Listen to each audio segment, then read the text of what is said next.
Syurga macam mana? Digambarkan dalam kitab Mukasyafatul Qulub daripada Imam Al-Ghazali. Cuba kita tengok di bawah tajuk. Apa tajuk tu? Lupa dah. Tapi adalah digambarkan beberapa orang dapat masuk ke dalam syurga. Dibentangkan permaidani indah, disiapkan singgah sana, segala makanan hidangan disiapkan.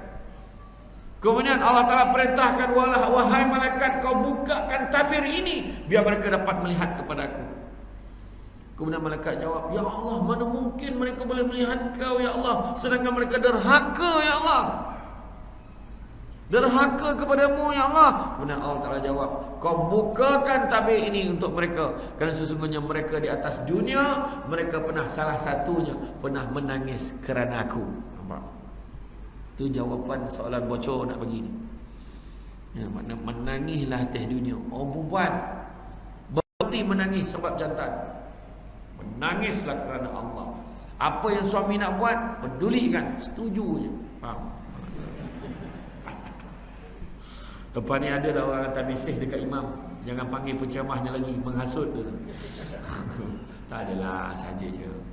Jadi bila malaikat dah dapat perintah Allah suruh buka tabir itu, bila bukanya tabir, semua bersujud. Allah Ta'ala beritahu, wahai hamba-hambaku, bangkitlah, jangan kalian bersujud. Sesungguhnya di sini bukan tempat beramal, di sini bukan tempat untuk bersujud. Ya, akhirat besok dah masuk syurga, tak ada siapa tanya Zuhur dah masuk belum, kau dah semayang belum, aku jamak ada. Tak ada, tak ada. Syurga tu buatlah apa nak buat. Arak tu sampai nak mandi pun boleh. Nak minum, minumlah. Nak makan, makanlah. Allah Ta'ala kata, bangun, sini bukan tempat beramal, sini bukan tempat bersujud. Engkau tidak rela. Maka semua menjawab, ya Allah, mana mungkin kami tidak rela kepadamu ya Allah, sedangkan Engkau telah mengurniakan kepada kami sesuatu yang tak pernah terlihat dari mata, tak pernah terdengar dari telinga, dan tak pernah terbayang dari hati. Nak tunjuk hebat syurga, macam mana kita bayangkan pun tak akan sama. Jadi kita kena yakin benda tu hebat sungguh. Kita bolehlah dengar cerita mengalir sungai-sungai syurga adnin yang mengalir sungai-sungai di bawahnya. Kita boleh bayangkan yang ini di dunia ni, tapi sebenarnya dia jauh lebih hebat yang takkan terbayang kat mata kita. Saya pergi Balkan tu pun melihat sungai, rasa ya Allah, nak sebut macam syurga, tapi macam kita tengok syurga.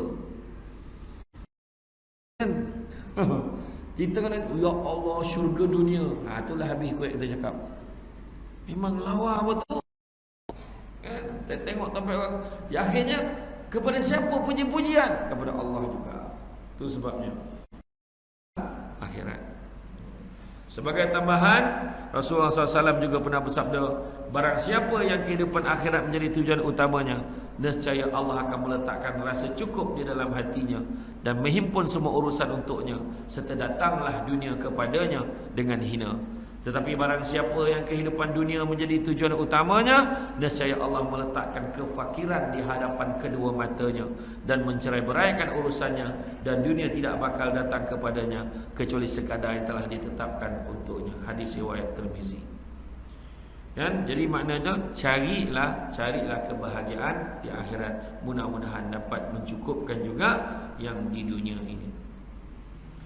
Kemudian penghujungnya, mana dokek nak semayang ni, ya, jangan risau. Saya faham subuh nanti tu, saya faham. Kalau dah melunjur kaki tu bergalih-galih tempat duduk tu, maknanya subuh nanti lah tu, saya faham. Kata Imam Al-Ghazali, dunia ini ibarat pulau.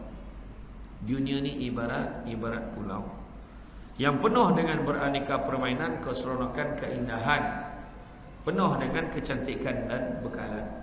Maka manusia diibaratkan seperti penumpang-penumpang yang menaiki kapal. Kemudian ketua kapal dah beritahu, kejap lagi kita akan berhenti di pulau ni. Jadi semua orang turun, tolong cukupkan bekalan, ambil bekalan sebanyak-banyaknya untuk bawa naik semula ke kapal, untuk menuju kepada lokasi seterusnya yang kekal abadi. Dan saya nak ingatkan semua, bila turun nanti, jangan terpesona dan terpedaya dengan segala kecantikan dan keindahan yang ada, kerana itu semua sementara. Warning lah.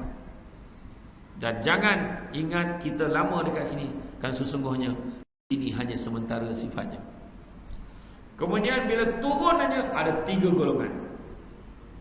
Golongan yang pertama, mereka turun dan sentiasa ingat waspada, kumpul. Akhirnya sampai cukup, bersungguh-sungguh dia kumpul, dengan akhirnya kapal dengan tenangnya, bekalan-bekalannya cukup. Kategori yang kedua, dia turun, dia leka pula. Cantik rupanya. Dia melayan, dia lalai, dia leka, dia mencantikkan, dia menikmati keindahan yang ada. Tetapi menjelang kapal tu nak berlepas, maka dengan segera kelang kabut dia akan ambil pula naik, tapi sempat juga bawa bekalan. Mana mungkin dah dalam kategori dunia ni, kategori kedua, orang yang mungkin dah tua, dia baru sedar mungkin. Di penghujung hidup dia baru sedar, Allahu Akbar, aku ni banyak leka dulu. Tu kategori yang kedua. Maka dia pun beribadah, cuba mengumpulkan mana yang ada. Mudah-mudahan Allah ampunkan dosanya dan dapat dia berlepas dengan jayanya. Dan golongan yang ketiga, yang turun kemudian terus terpukau dengan keindahan, terpukau dengan kecantikan dan keseronokan yang ada di pulau itu, lupa segala matlamat dan tujuan, dan akhirnya keadaan itu berterusan sehinggalah kapten kapal melayarkan kapal itu, meninggalkan mereka. Akhirnya mereka ketinggalan. Maka pada ketika itulah baru mereka sedar yang mereka sudah terlambat dan mereka menyesal, dan pada ketika itu binasalah mereka, sesal kemudian tidak berguna lagi. Kan, jadi mana kata, tengoklah kita nak masuk kategori yang mana. Ingat, dunia ini sementara sifatnya. Apatah lagi yang ada di dalam dunia. Itu satu. Yang kedua, bukan tempat tinggal, tapi dunia tempat meninggal. Ingat tu. Yang ketiga, ingatlah Allah banyak-banyak. Liman kana yarjullaha wal yawmal akhir wa zakarullaha katsiran. Surah Al-Ahzab ayat 21. Barang siapa nakkan rahmat Allah dan nakkan hari akhirat, maka ingatlah Allah banyak-banyak. Selesai. Itu saja. Ya. Jadi insya-Allah sama-samalah kita amalkan, kejarlah kebahagiaan yang hakiki. Yang kebahagiaan yang hakiki iaitu kebahagiaan di akhirat. Mudah-mudahan Allah cukupkan urusan kita di dunia. Dan di penghujungnya, sebelum saya mengakhiri ceramah saya, sedikit Ustaz Jafri Mahmudi, kenal kan? Ada produk dekat luar tu, susu kambing terbaik. Kan? Jangan lupa, jangan tanya khabar ya, tanya harga dan bayar. Memang elok, banyak khasiatnya, tak ada bau, memang sedap. Saya dah rasa, baru saya perasan kenapa sedap mana, sebab saya dapat free. Tuan-tuan konolah boleh. Satu lagi untuk orang perempuan yang hormon dan merayau tu, kejap awal, kejap lambat, kejap tak mana perginya, boleh minum tu, insya-Allah okey. Tapi mana yang dah tua, yang dah tak ada, tak usah cari, memang dah tak ada. Tapi kalau minum datang dia balik, rezeki. Kan? Mana orang-orang lama, ayah dan bonda yang sakit tulang, osteoporosis, sakit sendi, lenguh-lenguh, boleh cuba, insya-Allah okey. Jangan lupa dapatkan Terhad Limited. Pastikan dapatkan yang original. Ada kat luar sana ya. Jadi janganlah sampai tak khusyuk lah semayang lalu. Ada lah, banyak nampak adik. Ya, nampak abang yang seorang yang comel jaga tu, betul lah tu. Itu saja daripada saya. Selain itu ada juga yang tu tadi. Tu pun tengok-tengoklah. Tengok, jangan tanya khabar kan. Bayar kalau rasa kopiah dah banyak kan, beli saiz 22.5. Hadiahkan kepada penceramah. Contoh.